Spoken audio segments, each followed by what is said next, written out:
everybody, and welcome to a new channel that I'm starting. Basically, what I want to do on this channel is expose wokeism within the church. One of the biggest problems that we have in this world is that the church fails to be the church. So, this is a woke church near where I live. Let's watch the sermon. Let's see how long it takes the pastor to say something heretical or something antithetical to Christian living.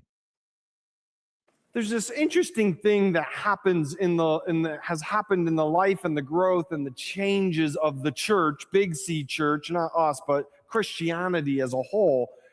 Nowadays, much of the church is deeply skeptical of that which is pagan within the church, or that which they see as being a cultural influence on our theological, our God talk life. But the early church had no issue with any of that. In fact, the evangelistic work of the ancient church was about literally finding those little points of connection as an in to conversation, as an in to understanding what God was about. And we see that in no place clearer than Paul's journey through Athens. Here is Paul. He has made it to the height of the Greek world. And there's an old saying, what does Athens have to do with Jerusalem? At its root, Judaism is an Eastern religion. Christianity becomes a Western religion because it tends to look more West, particularly as we know it through the church at Rome. So Paul's movement west enacts a change that moves into the height of Greek philosophy, of Neoplatonism, and as he is doing so with this great missionary fervor, he's looking for ways to connect with a people for whom the pump isn't primed.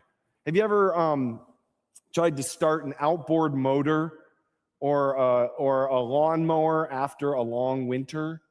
You know, you could crank on that thing forever. All you'll do is have rotator cuff surgery, right? There's a little pump prime on an outboard motor. It's a squishy thing you squeeze with your hands.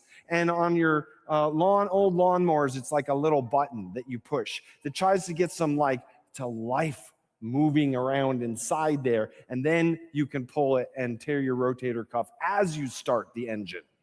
Right? So in some ways, when Paul is going in the East, in the lands where Judaism is familiar, the pump is primed for the Christian gospel because it's building off of our Jewish roots. But when he goes west into the Greek lands, there's no primed pump.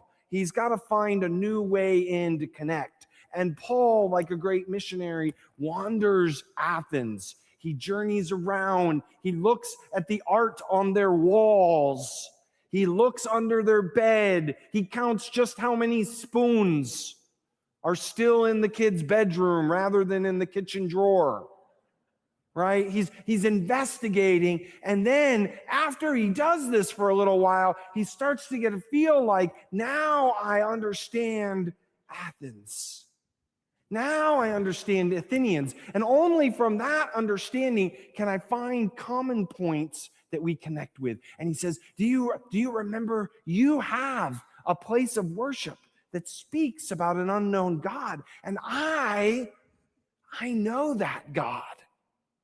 I know that spirit of connection, because what Paul thinks is deeply important about this burgeoning Christian church is its ability to create connections on small points of commonality.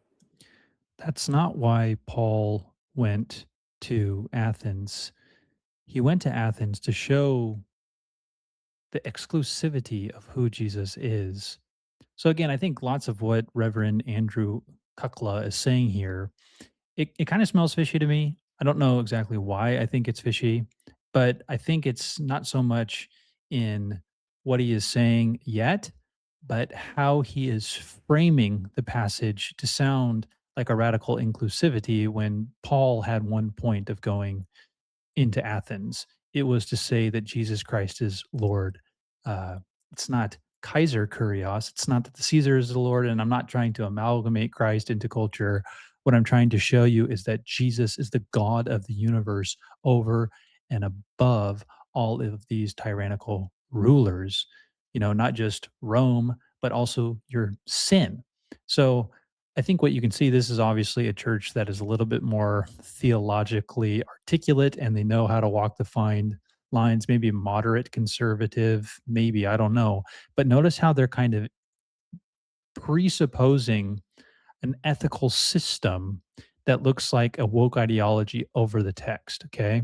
I think we'll stop it here for this video. If this is the type of content that you find valuable, that people need to understand that there is a woke infestation within our churches, please be sure to like and subscribe and share this video. God bless and peace.